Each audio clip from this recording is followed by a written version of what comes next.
नमस्कार, मैं हूं भावना व्यास और आप देख रहे हैं पल पल राजस्थान। जैसा कि हम सभी जानते हैं, पिछले दिनों राजस्थान की राजनीति में एक नया मोड़ आया है और इस मोड़ के कारण होली से पहले होली और दिवाली से पहले दिवाली मनाई जा रही है। लेकिन इसी के साथ साथ ये भी देखा जा रहा है कि मेवाड़ की माटी का एक फूल जो यहाँ अपनी पूरी खुशबू फैलाकर असम की वादियों को महकाने जा रहा है।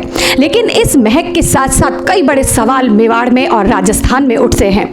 आइए हम जानते हैं कि इन सवालों के जवाब क्या हैं। कौन होगा मेवाड़ में इनके बाद उत्तराधिकारी, और ये सब हो रहा है हमारे राजस्थान के भाई साहब और अब आसाम के महामहिम गुलाब चंद जी कटारिया की वजह से। आइए उनको सबसे पहले बधाई देते हैं और उनसे जानते हैं कुछ सवाल जो उनके पीछे मेवाड़ में छूट जाएंगे, राजस्थान में छूट जाएंगे और राजनीति में छूट जाएंगे।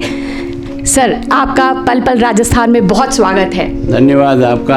और उदयपुर वासियों और पल पल राजस्थान की तरफ से आपको इस पदोन्नति पर, महामहिम बनने पर बहुत सारी बधाई। जो पदोन्नति तो नहीं है, एक कार्यकर्ता हूँ पार्टी का और पार्टी के केंद्रीय नेतृत्व ने मुझे इस योग्य समझा है कि मैं इस पद पर काम करूँ, तो उनकी सोच के अनुसार अपने आप को खरा उतारने का प्रयास करूँगा। बिल्कुल सर, ये देखा गया है कि आपका जो राजनीतिक सफ़र है वो एक शिक्षक से शुरू हुआ। एक शिक्षक के बाद आप एक सफल राजनेता बने और उसके बाद आप मेवाड़ की राजनीति में, राजस्थान की राजनीति में छाए रहे। लेकिन सर, हमारे तरफ एक ये है कि हम आप ही के मुँह से ये जानना चाहते हैं कि कैसे महामहिम का एक राजनीतिक सफ़र रहा। देखो, मैं सोचता हूँ कि मेरी पार्टी ने मुझे एक सामान्य कार्यकर्ता के रूप में पालना शुरू किया और उदयपुर की जनता का ये मेरे पर एहसान है कि उन्होंने 77 से लेकर जब भी मेरी पार्टी ने टिकट दिया, उदयपुर की जनता ने मुझे आशीर्वाद देकर चुनाव जीताया। और मेरी योग्यता और काबिलियत, एक तरफ पार्टी के द्वारा मेरे को टिकट देना और दूसरी तरफ जनता के द्वारा मुझे आशीर्वाद देना, इन दोनों के बीच में मुझे जो जिम्मेदारी मिली मैंने उसको निभाने का प्रयास किया। मैं एक विचारधारा से जुड़ा हुआ कार्यकर्ता हूँ और इसलिए मैंने जीवन में 61 से ही इस विचारधारा के लिए संघर्ष करना शुरू किया था। मुझे भी नहीं पता था कि मैं कोई चुनाव लड़ूंगा और मैं कोई, क्योंकि मैं जब सदस्य ही नहीं था तब मुझे एमएलए का टिकट मिला। मैं पार्टी का सदस्य टिकट मिलने के बाद बना। तो इसका मतलब ये है कि मेरा संघ की वर्किंग ने इमरजेंसी की जेल के बाद मुझे इस लायक समझा कि अब इनको राजनीति में भेजना चाहिए, क्योंकि विद्यार्थी परिषद में लंबे समय तक काल कर चुका था और प्रदेश अध्यक्ष भी था। इसलिए सोचा कि उनको नया, इस कारण से जब से मुझ पर विश्वास किया, मैंने उनके विश्वास पर खरा उतरने का प्रयास किया। सर, एक चीज़ जैसा कि ये देखा जाता है कि आप अपनी एक अलग पहचान रखते हैं। आप बीजेपी के कद्दावर नेता रहे हैं, लेकिन निगम में पक्ष और विपक्ष दोनों होते हैं और जैसा सबको मालूम है कि किसी भी मुद्दों को लेकर आपसी खींचतान उसमें होती है।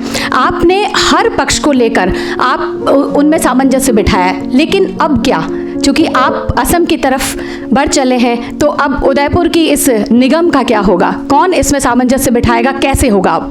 देखो, मैं सोचता हूँ कि जब कभी भी कोई व्यक्ति एक पद पे काम करता है, मेरी पार्टी बहुत भाग्यशाली पार्टी है कि इसमें कार्यकर्ताओं की एक लंबी श्रृंखला है। जिसको भी जिम्मेदारी मिलती है वो इसको अच्छे प्रकार से निभाने का प्रयास करता है। तो मैं सोचता हूँ, मैंने बहुत लंबे समय तक कालखंड में काम किया, इसलिए किसी को मौका नहीं मिला, तो दूसरों लोगों को ये देखने का अवसर नहीं मिला कि और भी कोई पार्टी में है कि नहीं है।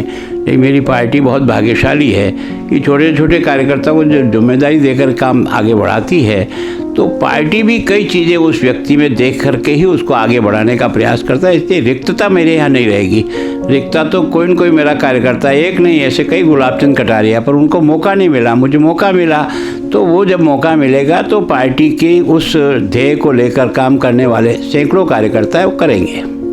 सर, ऐसे बहुत से काम हैं जो आपने किए हैं और जो आपके लिए मील का पत्थर साबित हुए हैं और अनगिनत है, गिने नहीं जा सकते हमसे। लेकिन हम आपसे ये अपेक्षा रखते हैं कि ऐसे 10 काम, कुछ काम आप हमें बताएं जो वाकई में ऐसे हैं कि जिनको कोई अब उसका कोई सानी नहीं। देखो, क्या है कि राजनीतिक पार्टी में जो काम करता है, पहले से उसकी सुचिता और सादगी उसके जीवन में रहनी चाहिए, क्योंकि हम मैक्सिमम जनता को रिप्रेजेंट करते हैं और अभी भी इतनी आज़ादी के बाद भी अति सामान्य लोगों की संख्या अच्छे लोगों की तुलना में आर्थिक से संपन्न लोगों में बहुत कम है। तो हमें उनके बीच काम करना है, तो उनके जैसा बन के काम करना पड़ेगा।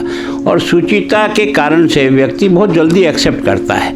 अगर दाग लगे हुए व्यक्ति कितनी भी अच्छा उपदेश दे, उसका असर नहीं होता है। तो पहले अपने आप को ठीक करना पड़ता है, फिर दूसरों को ठीक करने का प्रयत्न करें, तो उसके कारण से काम में अपने आप गति आ जाती है। और मेरे जीवन की यही रहा कि मैं एक सामान्य कार्यकर्ता रहा हूँ।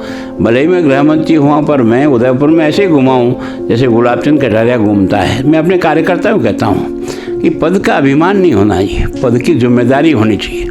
अगर पद का अभिमान आ गया तो गिरावट शुरू हो जाएगी। और जिम्मेदारी समझ करके जितनी अधिक काम मिलता है उतनी ज़्यादा आगे और सक्रिय होकर काम करना पड़ेगा, तब जिम्मेदारी को निभा पाओगे। बिल्कुल सही सर। आपने उदयपुर को, राजस्थान को बहुत कुछ दिया है और आप हमेशा कुछ न कुछ चाहते ही रहे हैं कि मैं ऐसा कर दूं, वैसा कर दूं, लेकिन फिर भी कुछ तो ऐसे काम होंगे जो आपने चाहे होंगे और वो अधूरे रह गए। तो अब ऐसा कोई काम आप बताएं और उनको अब कौन पूरा कर पाएगा, ये भी आप हमें बताएं। देखो, सामान्यतः देवास 2nd, 3rd और 4th इसकी पूर्ति हो, ये हमारा शुरू से एक तरह से सुखाड़े जी के छोड़ने के बाद हमने इसको प्राथमिकता से लिया, ताकि उदयपुर की जेलें भरी रहेगी तो उदयपुर की खूबसूरती रहेगी। और खूबसूरती टूरिस्ट आएगा तो कॉमन आदमी को रोज़गार मिलेगा। तो सौभाग्य से ये जो 2nd हमने बनाया, उसके बाद बारिश की भी मात्रा ठीक हुई। और 2nd में पानी जो भरा रहता है वो गर्मी में भी हम छोड़ करके अपनी झीलों को वापस उसका लेवल बढ़ा देते हैं। अब ईश्वर योग से वैसे तो स्वीकृत तो 21-22 के बजट में भी हो गया था, उस समय 1530 करोड़ हुआ था, लेकिन उसको आगे नहीं बढ़ा पाए। इस बार के बजट में वापस घोषणा की है और 1669 करोड़ का उन्होंने घोषणा की है। तो मैं सोचता हूँ देवास 3rd और 4th बनेगा तो उदयपुर के लिए वरदान साबित होगा। और दूसरा यह कि आयर को एक अच्छी खूबसूरत नदी का रूप देने का प्रयत्न किया, स्मार्ट सिटी में जोड़ा भी थे, पैसे की व्यवस्था भी पूरी कर दी, लगभग 100 करोड़ रुपए की व्यवस्था करी। लेकिन दुर्भाग्य यह है कि काम में गति जितनी आनी चाहिए वो नहीं आई है। अभी उन्होंने 6-7 टुकड़े करके काम को बांटा है। शायद है कि इन 4-6 महीनों में अब उसका भी स्वरूप बनेगा तो एक उदयपुर के लिए एक नया डेस्टिनेशन पॉइंट बन जाएगा। दूसरा ये कि हम भाग्यशाली हैं कि चारों तरफ से हम 4 लेन और 6 लेन से जुड़ गए हैं। अभी हमारा एयरपोर्ट का भी विकास हो रहा है, फ्लाइट का भी हो रहा है। और रेलवे से जैसे ही हम अहमदाबाद से जुड़े हैं, मैं सोचता हूँ उदयपुर का आने वाले 2 साल में टूरिस्ट की दृष्टि से एक बहुत बड़ा बूम आएगा, ताकि चारों तरफ से हिंदुस्तान से हम जुड़ेंगे और जुड़ने के कारण से यहाँ का विकास होगा। तो सामान्यतः तो फिर इसको स्मार्ट सिटी में सेलेक्ट कराने का प्रयत्न किया, उससे भी कुछ काम हुआ है और भी कुछ योजनाओं को पैसा मिल रहा है। तो उदयपुर अपनी खूबसूरती रखता है केवल पहाड़ों की हरियाली से। एक काम जो चाहते थे जिस प्रकार से, वो है कि पहाड़ की ये जो चोटियाँ हैं ये जितनी हरी भरी कर सकें हम, उतना ही इस क्षेत्र को अपन कश्मीर के बराबर ले जाकर खड़ा कर सकते हैं। तो प्रयत्न तो कर रहे हैं, लेकिन अभी इसमें बहुत करने की बाकी रह गया है। सर, आप हमेशा मीडिया में छाए रहे हैं, आपका भाषण हमेशा चर्चा का विषय रहा है और उसमें आपकी विचारधारा अलग से छलकी है। मीडिया के कांटे भी आपको चुभे हैं, लेकिन आपने कभी उस पर ध्यान नहीं दिया कि किसने क्या छापा, किसने क्या कहा। आपको अपना मालूम था कि आपको क्या करना है, आपकी सोच आपके लिए स्पष्ट थी। लेकिन फिर भी हम आपसे एक सवाल करते हैं सर कि अब प्रदेश की राजनीति में वसुंधरा जी, पूनिया जी या शेखावत जी में से किसकी भूमिका अहम होगी? देखो, मैं सोचता हूँ मेरी पार्टी में किसी व्यक्ति की भूमिका नहीं होती है। मुझे भी बनाया तो मुझे उस दिन प्रातःकाल तक भी पता नहीं था कि मैं महामहिम बनूंगा। तो मेरी पार्टी में जो ऊपर का मेरा वर्किंग ग्रुप है, या जो कोर कमेटी है, या देश के प्रधानमंत्री हैं, या पार्टी के जो पदाधिकारी हैं, वो इतने मजबूत हैं और जो कुछ भी वो तय करते हैं वो सामूहिक राय मिला करके करते हैं। यद्यपि मेरे को जानकारी नहीं हुई, ऐसे ही कोई ये सोचे कि मैं ही नेता बन गया तो मेरी पार्टी में संभव नहीं है। जो ऐसा सोचता है वो गलती करता है। जो कुछ सोच करेगा वो सामूहिक निर्णय के आधार पर पार्टी और देश का भविष्य किस में है वो करने का प्रयास करेंगे और उस पर ईश्वर सफलता देगा, ऐसा मेरा मन कहता है। सर, ये तो आपके यहाँ के कार्यक्षेत्र में के बारे में बात हुई, लेकिन जैसा कि अब आप असम की वादियों में पहुँचने वाले हैं, तो वहाँ पर भी जो है असम में जो बिस्वा जी हैं उनसे सामंजस्य को आप कैसे देखते हैं? देखो, मैं सोचता हूँ जब मन देश के प्रति समर्पित हो तो हर समस्या का हल निकलता है।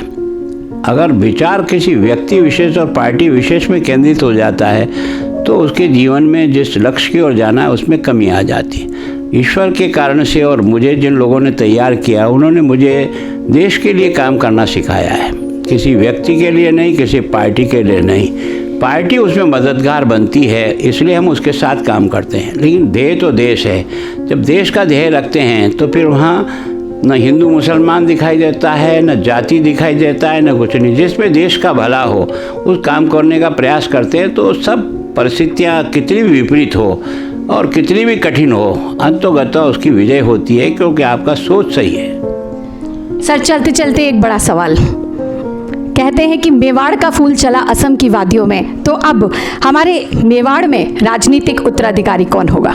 हमारे यहाँ उत्तराधिकारी नियुक्त करने का इस पार्टी में रिवाज नहीं है। हमने जिन्होंने उत्तराधिकारी नियुक्त करने का दिया उनकी दशा बिगड़ गई। मेरी पार्टी में उत्तराधिकारी, हम सामूहिक निर्णय करते हैं और मेरी पार्टी का सौभाग्य है कि हमने पार्टी का जो संगठन है वो इतना फैलाया है कि उसमें हज़ारों कार्यकर्ता लगते हैं। नेता तो एक ही दिखता है क्योंकि वो बनता है तब दिखाई देता है, लेकिन नीचे काम करने वाला कोई हमसे कमज़ोर है ऐसा नहीं है। तो इस पार्टी में मैं जो समझा हूँ, कौन जानता था अटल जी आडवाणी जी के बाद कौन होगा? देश बार बार पूछता था क्या होगा, तो कहाँ से निकल करके एक छोटा सा व्यक्ति नरेंद्र मोदी, चाय बेचने वाला बच्चा, हिंदुस्तान की राजनीति में इस ऊंचे स्थान पर जाता है। ये मेरी पार्टी का क्वालिटी के आधार पर निर्णय करने का स्वभाव है और देश के लिए काम करने की तमन्ना है, इसलिए हमारा निर्णय सही दिशा पे जाएगा। किसी व्यक्ति के बारे में नहीं, किसी परिवार के बारे में नहीं, देश का विचार करके करेंगे तो ईश्वर भी हमारी मदद करता है। बहुत बहुत धन्यवाद सर। तो देखा आपने, सवाल कई सारे हैं लेकिन जवाब सर की तरफ से यही है कि देश सर्वोपरि है, पार्टी या जाति सर्वोपरि नहीं है। जो भी जिम्मेदारी दी जाएगी उसको पूरी तन्मयता के साथ निभाया जाएगा। इसी आशा के साथ कि सर आपका आगे का जीवन बहुत सफल रहे और आपका आशीर्वाद हम सब पर बना रहे। बहुत बहुत धन्यवाद सर।